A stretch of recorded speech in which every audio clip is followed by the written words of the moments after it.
This is the Sales Bible Podcast, episode 404, our annual 2022 Sales Goals Show.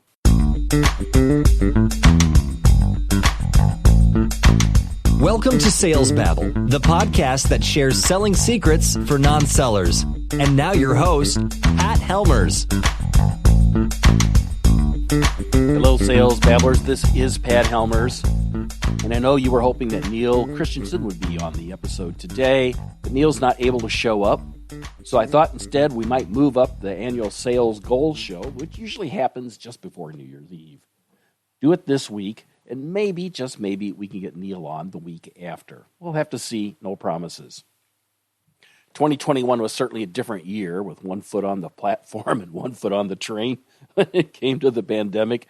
It was good to be out in public, although tempered in many ways. For me, it was a huge pivot, moving towards the cannabis industry and discovering podcast clients in that space with a new podcast called the Cannabis Advocate Podcast, and also my goal of finally completing the book, The Tao Te Ching of Sales, and by putting chapters of that book in this podcast. Yeah, it's been a year of big change. So you might think I'm skeptical about making plans in January that you're only going to throw out come summer. Not at all. I am a huge proponent for yearly planning, and although last year's plans were constantly updated and improved, they did give me structure each and every day. This morning, right after I completed my morning ritual of inspirational reading and then stoic journaling, of which we'll be digging into a little bit later in the episode, I started reading my business email, and one email that caught my interest was from our sponsor, Vidyard, which is the video solution for sellers, for salespeople. It's called the Vidyard Biweekly Video Roundup, and it shared a summary of the progress that I'd made using the tool.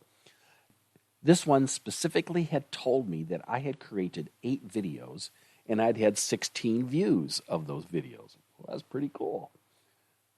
I've been using the videos for all kinds of interactions, especially on LinkedIn. Like I might message a person, but send a Vidyard video. And the reason I like to do that on LinkedIn, there's actually a little icon on there, and it makes it very easy peasy to create the video. It's cool to see that everybody I'm sending a video to is watching it. I love this kind of engagement, and you can use it too. You can get a free account by going to vidyard.com/babble. And when you do that, you'll also get Vidyard's State of the Virtual Selling Report. Try it out today. Again, go to vidyard.com/babble and get your free account today.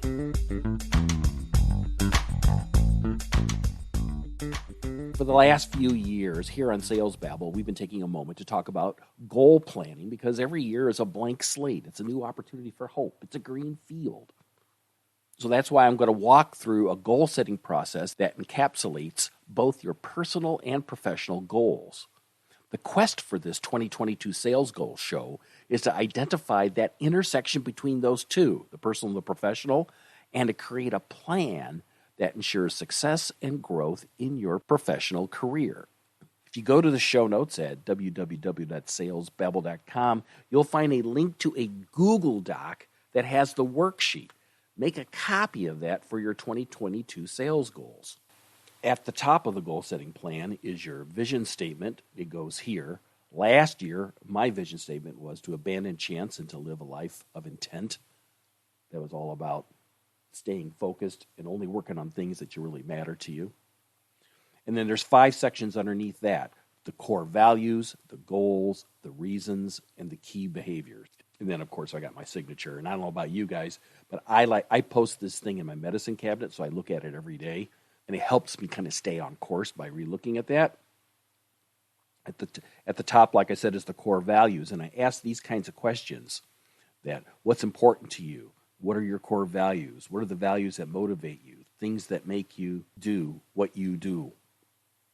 And I have 5 of them on there. 1, 2, 3, 4, 5. Core values that I deeply believe in. The next one are my 5 goals, and they're SMART goals, right? They're specific and they're measurable, they're doable, and I call that the big 5. And I make sure I only have 5 big goals that I'm really working on.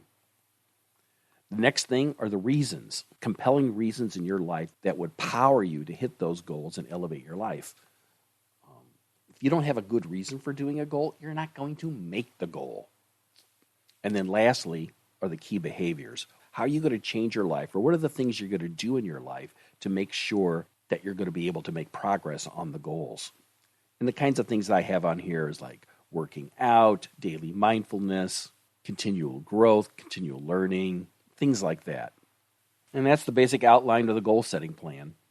Like I said, go online, download it, and you'll see how it works. If you have any questions, don't hesitate to reach out. I really believe that if you don't have a destination in mind, you can't get there. Having a goal can spark motivation, but it's also important to have habits because they're the fuel that keeps it burning. In fact, it reminds me of a quote by Marcus Aurelius that what you put on the fire feeds the fire. So it begs the question, what might be some reasonable sales goals for you to consider here in 2022? I've got, what do I have here? 6. I got 6 that I'd like to talk about. And these come, and I should tell you where these 6 come from. They come from years of doing business consulting and helping people boost their selling skills, which will also help boost their revenue. These are 6 things that I've seen people do that have really made a big difference. The first one is to nail down your value proposition and to use it in all that you do. And by your value proposition, I mean you should be able to say, kind of like your pitch, you should be able to say very clearly that you help these kinds of people, maybe in this industry, who have this situation, and the way you help them is you provide a solution that has a set of benefits that matters to them.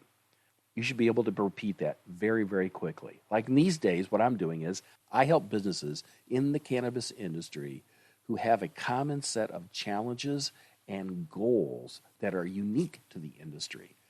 I do that by providing business consulting, business matchmaking, and podcasting so that they can meet new prospects, create relationships with those prospects, convert those prospects into lifelong clients, which in turn will grow their businesses exponentially. That's what I do.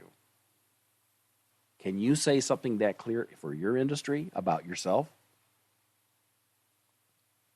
Another goal you might want to add is to build a network of friends and existing clients that will help you meet other prospective clients.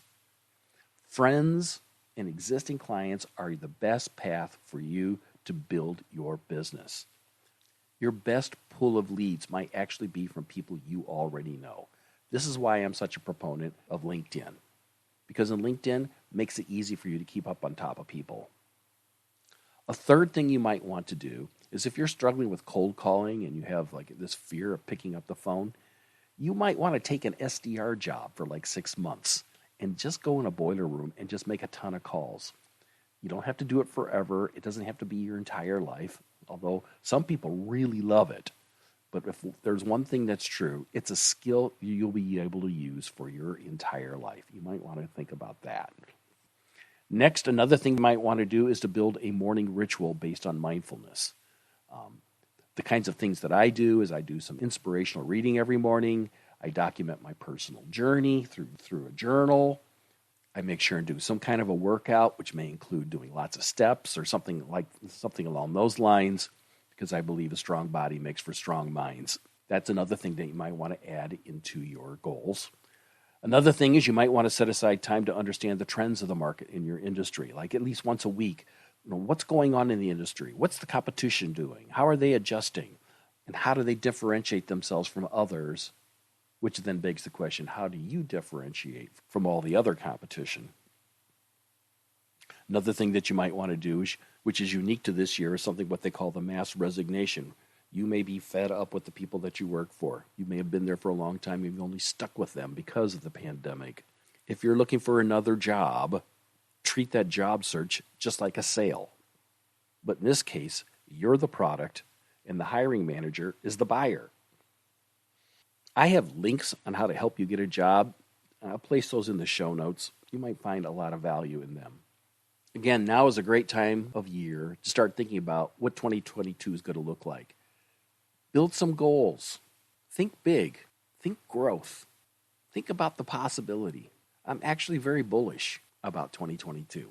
I know there's a lot of news out there that makes things look dismal. And there's probably something to that.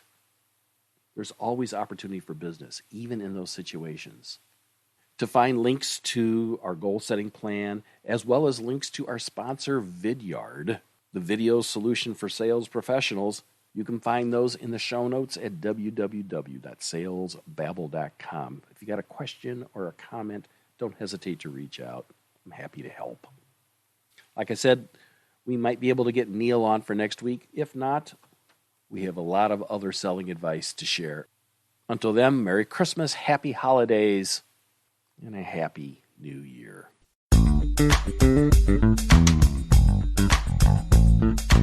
Thank you for listening to the Sales Babble podcast. Find us at www.salesbabble.com.